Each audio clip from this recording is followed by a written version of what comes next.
Well, welcome everyone to our third in our series of Lent videos. This week we are looking at what it means to live with respect in creation. Just a little background. These words come from a new creed, which was written by the United Church in 1968, amended then in 1980. But this line, to live with respect in creation, wasn't added until the 90s, almost 30 years after we started using a new creed. And it reflects how the United Church has grown in our understanding of the importance of living with respect in creation over the years, wanting to be a church that cares deeply about people, but also about all of the parts of creation. And so this is a great line, and it's one that I think is important to many of us here at St. Paul's, including Cheryl Wilken, who we have joining us this week. And so Cheryl, maybe I invite you to start just by introducing yourself for folks watching this video, who you are, where you come from, and what brings you to St. Paul's. Thanks, Mitchell. Well, I've been coming to St. Paul's now for, I don't know, 35 years or more, for a lot of different reasons, but certainly because of the initiatives and the goals that St. Paul's continues to set. I myself am an avid gardener and someone who loves being outside, and I certainly find my connection with creation there, and that's an important part of who I am and what I do. I love to garden. I love to go for walks. I just generally like being outside and sharing the things that I'm excited with outside with others. We've got 4 little granddaughters, and I love to show them the tracks in the snow and the robin's nest and the ladybugs and the leaves and all those kind of things. Wow, thanks. And so then, what does living with respect in creation mean to you and to your faith, Cheryl?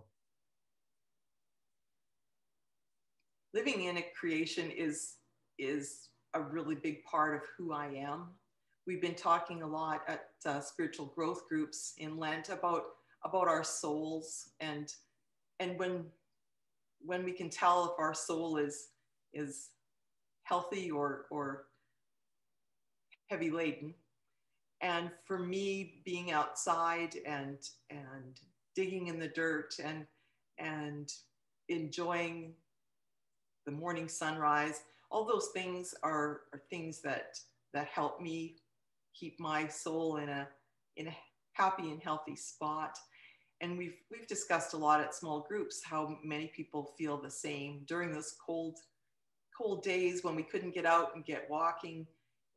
It weighs heavier certainly on your heart than when you can be out and about and just soaking in all the wonderful sights and sounds of the creation that we have around us all the time, if we take the time to notice.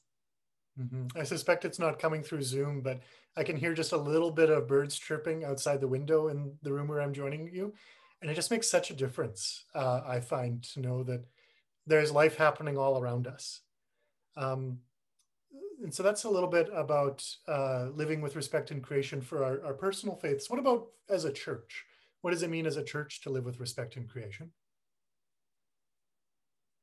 I think at the church level, it's really important for us to look at the world as a whole. I think to be advocates for good environmental practice, things like, we've quit using bottled water, for instance, when we have workshops and things, and when we were meeting in person, we're conscious about how we supplied things and packaging and all those sort of things as well. I know that there at St. Paul's there's a compost container in all the food prep areas so that we can make sure that as much of that gets reused as possible.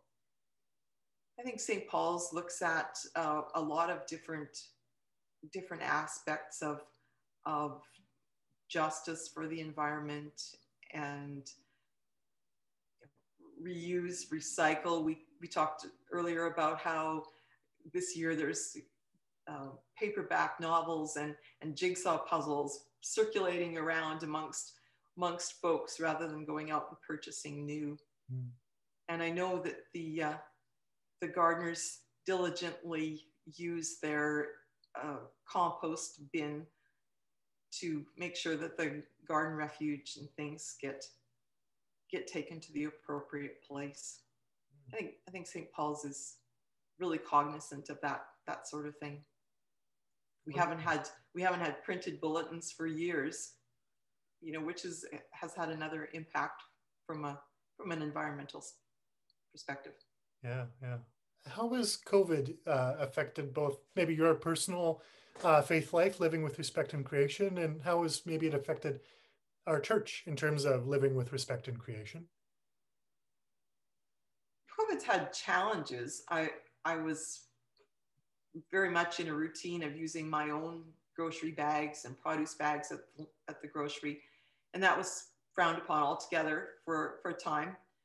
Now at our store, we can use our own bags again, but there's limitations around packing them yourself and not setting them on the counter, and all those things are a little bit more difficult.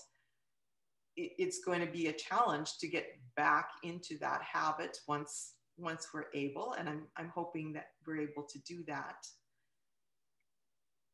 From a sort of a bigger perspective, I guess the challenges, some of them have been positive challenges to encourage us to be outdoors, to go for more walks, to take the time to watch the sunrise or the sunset, because we're not in that ever-present rush that we often get caught up in.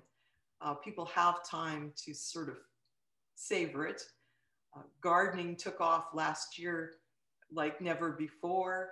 If you were hoping to buy a tomato plant in late May, you were far too late. And I know many people are looking at doing starting their own seeds this year and doing that sort of thing. We've got a group of dedicated volunteers at St. Paul's, Deborah and Lorraine and Lee, who grow a wonderful little garden there in a very small space. And not only do they grow it, but they harvest it and they share the bounty of that space. And I think that's also a really respectful way that we can move forward, is by sharing what we have and seeing that it doesn't get wasted and that it goes to people who will enjoy it or who maybe even need it because of lack of funds for groceries, that sort of thing. So I think St. Paul's does a great job in that regard. I really like that idea that part of respecting creation involves respecting each other, and what we enjoy and receive from the earth isn't just meant for us as individuals, but is meant to be shared with others and with folks in need. And I think it's really a beautiful image. You say you've been spending more time outside since COVID. Any fun stories or adventures or anything surprising happen? Oh, I always have adventures outside. This morning, my heart was warmed on my morning walk. I noticed a child-sized snow angel in the ditch along the route where I walk.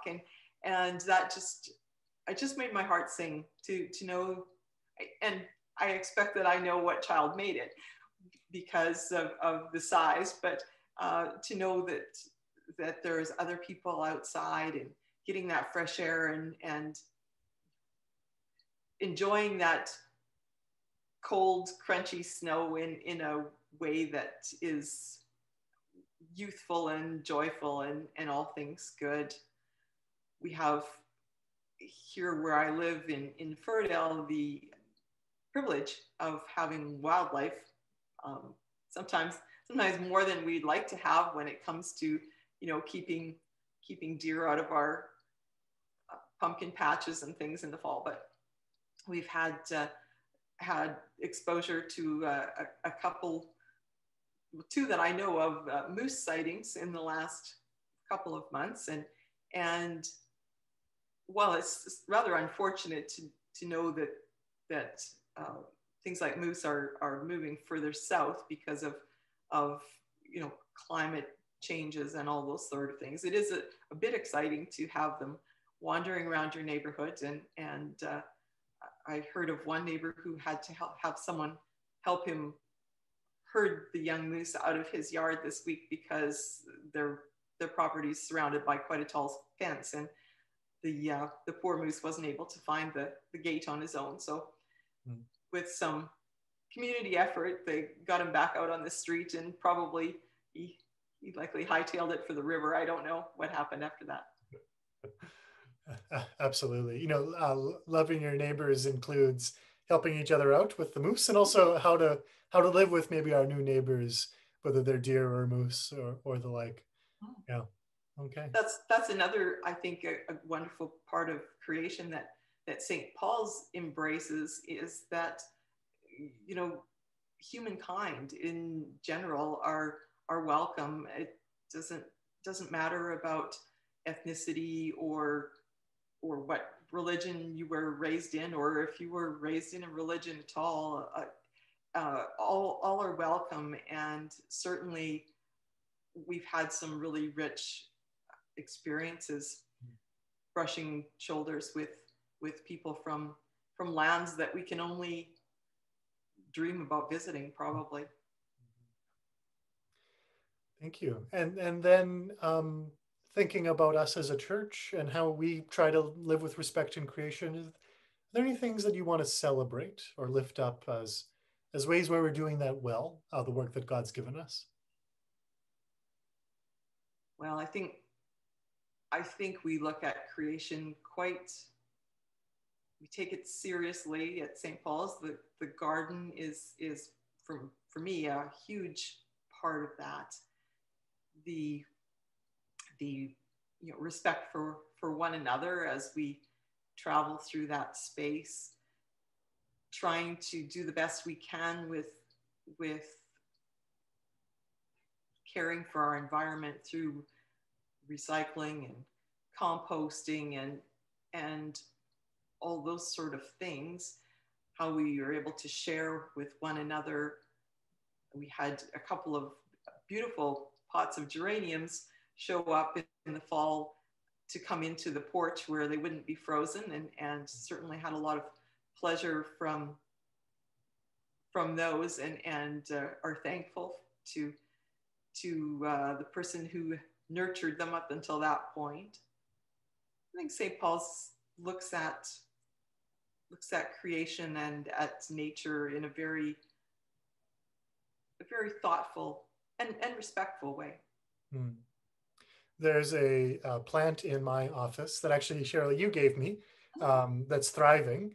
And I opened my Bible to find a name, and my finger settled upon Eliphaz, one of Job's friends from the book of Job. And so Eliphaz is thriving in my office and growing richly. And so I appreciate, whether it's the puzzles or the paperbacks or these geraniums or the plant in my office, that people are sharing with one another and are finding ways to stay connected. I think that's really important. And as part of that, respect for one another shapes our respect for the earth. And we have the little free library out in front too, that is diligently cared for to maintain, and there's always good reading material in there, and quite often foodstuffs of one sort or another, as people have identified a need in the neighborhood. Mm-hmm. So that's also a huge thing that I hold up for St. Paul's. Yeah. Are there any Bible stories or stories of our faith that help inform or sustain our work of living with respect in creation? Where do we sort of turn for wisdom or guidance as a church to sort of help us keep going or help us keep our imaginations alive around this work?